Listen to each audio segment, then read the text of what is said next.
যদি আপুনি উদ্বেগৰ সৈতে যুঁজিছে তেন্তে এই ভিডিঅ'টো চাওক। আপোনাৰ নতুন জীৱনটো আৰম্ভণি হোৱাৰ আগতে আপোনাৰ পুৰণি জীৱনটো ছিন্ন ভিন্ন হ'ব লাগিব।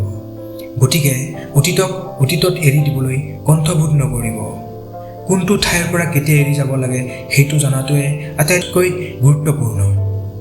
সেই পাৰ্টি, সম্পৰ্ক, চাকৰি ইত্যাদি বিষাক্ত পৰিৱেশৰ পৰা আঁতৰি থাকিব লাগে। তেওঁলোকৰ দৰে হ'বলৈ চেষ্টা কৰিলে কেতিয়াবা আপুনি নিজকে দুৰ্ভগীয়া কৰি তুলিব পাৰে।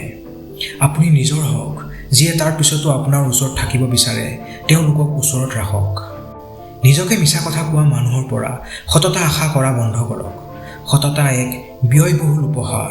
সস্তীয়া মানুহৰ পৰা আশা নকৰিব। নিৰাপত্তাহীন মানুহক ঠিক কৰাটো আপোনাৰ কাম নহয়। তেওঁলোকৰ নিৰাপত্তাহীনতাৰ সৈতে অনুৰণিত হোৱাৰ আপোনাৰ অংশটোক ঠিক কৰাটো আপোনাৰ কাম। ভুক্তভোগীৰ মানসিকতা বন্ধ কৰক। নিজৰ বাবে দুখ কৰা বন্ধ কৰক। কেতিয়াও দুখক আপোনাক ধ্বংস কৰিবলৈ নিদিব, বৰঞ্চ দুখৰ পৰা শক্তি গঢ়ি তোলক। ভবামতে কামবোৰ নহ'লে নিজকে শান্ত কৰি থাকিবলৈ মনটোক প্ৰশিক্ষণ দিয়ক।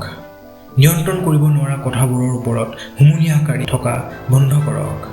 যিকোনো মুহূৰ্ততে কোনোবা এজন আছে যিয়ে আহি আপোনাৰ জীৱনটো সলনি কৰিব পাৰে, আৰু সেইজন ব্যক্তি হ'ল আপুনি।